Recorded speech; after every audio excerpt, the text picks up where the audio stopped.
আমরা স্পষ্টভাবে বলতে চাই, এই বছরের ডিসেম্বরের মধ্যে জাতীয় সংসদের নির্বাচন অনুষ্ঠান করতে হবে। এই বছরের ডিসেম্বরের মধ্যে জাতীয় সংসদের সাধারণ নির্বাচন অনুষ্ঠানের জন্য যে সমস্ত সংস্কার জরুরি, নির্বাচনমুখী সংস্কার, সেগুলোর ভিত্তিতে আপনারা আলোচনা করুন এবং ঐক্যমতে আসুন এবং সেই সমস্ত প্রস্তাব বাস্তবায়ন করে আইনি সংস্কার, প্রাতিষ্ঠানিক সংস্কারগুলো সমাপ্ত করে আপনারা নির্বাচন অনুষ্ঠান করবেন। আমরা হিসাব করে দেখেছি, কোনো অবস্থাতেই সেটা মে জুন মাসের বেশি যায় না।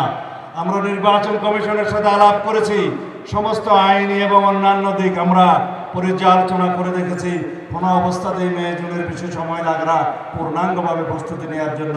সুতরাং কোনো বাহানায় এই নির্বাচন বিলম্বিত করবেন না। অবশ্য মাননীয় প্রধান উপদেষ্টা আশ্বাস দিয়েছেন, তিনি সমস্ত কর্মকাণ্ড পরিচালনা করবেন যাতে ডিসেম্বরের ভিতরে নির্বাচন অনুষ্ঠান করা যায়। কোনো দল দাবি করছে স্থানীয় সরকার নির্বাচন আগে দিতে হবে, কেউ দাবি করছে অনুপাতিক হারে নির্বাচন করতে হবে। তাদের উদ্দেশ্য ভালো কি মন্দ আমি বলতে চাই না, কিন্তু এইটুকু বলবো, যারা অনুপাত ভিত্তিক নির্বাচন চায়, বাংলাদেশের রাজনীতিতে তাদের অনুপাত জ্ঞান নাই। যারা স্থানীয় সরকার নির্বাচন আগে চায়, তাদের উদ্দেশ্যে বলবো, ইউনিয়ন পরিষদের নির্বাচন করতে অভিজ্ঞতা হচ্ছে 3 থেকে 4 মাস সময় লাগে। উপজেলা নির্বাচন, পৌরসভা নির্বাচন, সিটি কর্পোরেশন নির্বাচন করতে আরো অনেক বেশি সময় লাগে। সব মিলিয়ে 1 বছরও কোলাবে না।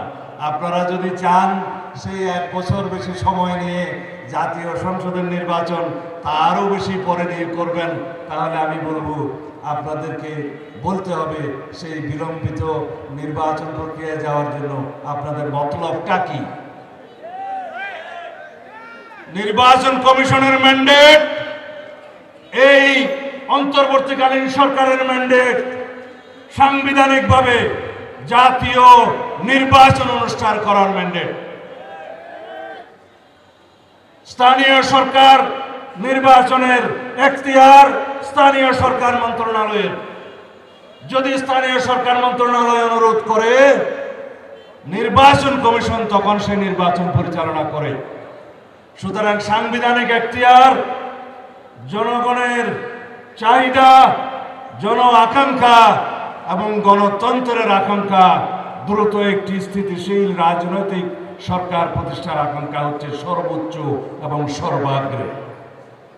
তাই অনুরোধ করব অন্তর্বর্তীকালীন সরকারের মাননীয় প্রধান উপদেষ্টা এবং উপদেষ্টাদের, আপনারা সাংবিধানিকভাবে যে ম্যান্ডেট নিয়ে এসেছেন, জনগণের যে আকাঙ্ক্ষা আছে, দ্রুততম সময়ের মধ্যে গণতান্ত্রিকভাবে একটি সুষ্ঠু নির্বাচনের মধ্য দিয়ে জাতীয় নির্বাচন অনুষ্ঠান এবং স্থিতিশীল একটি রাজনৈতিক সরকার প্রতিষ্ঠা, সেদিকে মনোযোগ দিন। পার্শ্ববর্তী একটি দেশ থেকে আওয়ামী লীগের নেতাদের, আওয়ামী লীগের কথিত ফ্যাসিস্ট মন্ত্রী এমপিদের এবং শেখ হাসিনা, তারা 1000 মাইল দূর থেকে আওয়াজ দিচ্ছে বাংলাদেশে অস্থিরতা সৃষ্টির। বাংলাদেশে ষড়যন্ত্র করছে, বাংলাদেশে গণতন্ত্র বিনষ্ট করার, স্থিতিশীলতা বিনষ্ট করার, বাংলাদেশে সাম্প্রদায়িক সম্প্রীতি বিনষ্ট করার অনেক ষড়যন্ত্র করছে শেখ হাসিনা এবং তার দোসররা অনেক দূরে বসে। সুতরাং আমি বলতে চাই, দিল্লি অনেক দূর। শেখ হাসিনা মনে রাখতে হবে, দিল্লি তোমার কাছে বটে, কিন্তু বাংলাদেশে যে ষড়যন্ত্র তুমি বাস্তবায়ন পায়তারা করছো, স্বপ্ন দেখছো, সেই দিল্লি অনেক দূর। এই দেশের মানুষ সাম্প্রদায়িক সম্প্রীতি রক্ষা করে 1000 বছরের ইতিহাস সৃষ্টি করেছে। পার্শ্ববর্তী দেশে যখনই ধর্মীয় সংখ্যালঘুদের উপরে অত্যাচার নিপীড়ন হয়েছে, বাংলাদেশে তার কোনো প্রভাব আমরা দেখি নাই।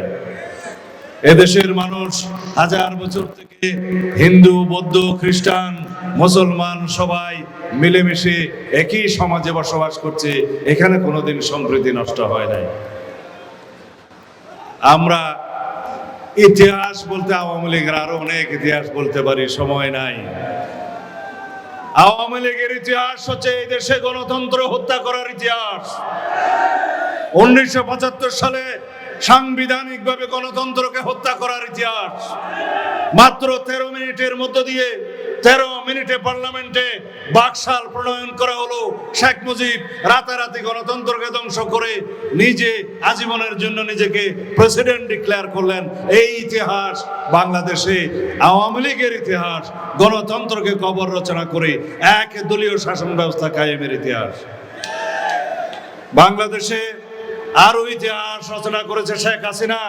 2011 সালে বাংলাদেশের মানুষের অত্যন্ত প্রিয় এবং চাহিত, তারা বলে এটা তাদেরই আন্দোলনের ফসল ছিল, তত্ত্বাবধায়ক সরকারের বিধানকে উড়িয়ে দেওয়ার ইতিহাস।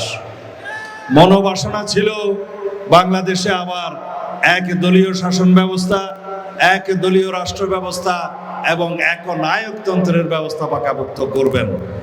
প্রায় পাকাপোক্ত হয়ে গিয়েছিল, কিন্তু বাংলাদেশের মানুষের উপর আল্লাহর অশেষ রহমত।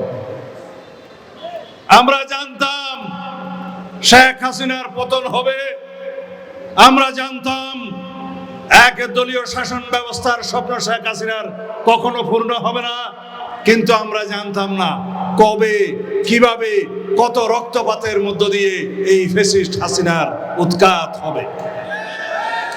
কিন্তু আমরা দেখলাম 5ই আগস্ট, জুলাই আগস্টের ছাত্র জনতার গণ অভ্যুত্থানের মধ্য দিয়ে হাজার হাজার শহীদের রক্তস্নাত রাজপথের মধ্য দিয়ে বাংলাদেশে শেখ হাসিনার পতন হলো, ফ্যাসিস্ট হাসিনার পতন হলো, ফ্যাসিস্ট হাসিনা পালিয়ে যেতে বাধ্য হলো। নতুন স্বাধীনতা প্রতিষ্ঠিত হলো, নতুন বাংলাদেশে আমরা নতুন করে প্রত্যাশা, নতুন করে জন আকাঙ্ক্ষার মধ্যে ভাসতে থাকলাম। আজকের জন আকাঙ্ক্ষা কি? একটি বৈষম্যহীন, সম্পূর্ণ গণতান্ত্রিক, শক্তিশালী গণতান্ত্রিক, সাম্যের ভিত্তিতে, ন্যায় বিচারের ভিত্তিতে একটি বাংলাদেশ গঠন করা হবে, যেই বাংলাদেশের আকাঙ্ক্ষা এবং স্বপ্ন নিয়ে আমাদের সন্তানরা শহীদ হয়েছে রাজপথে।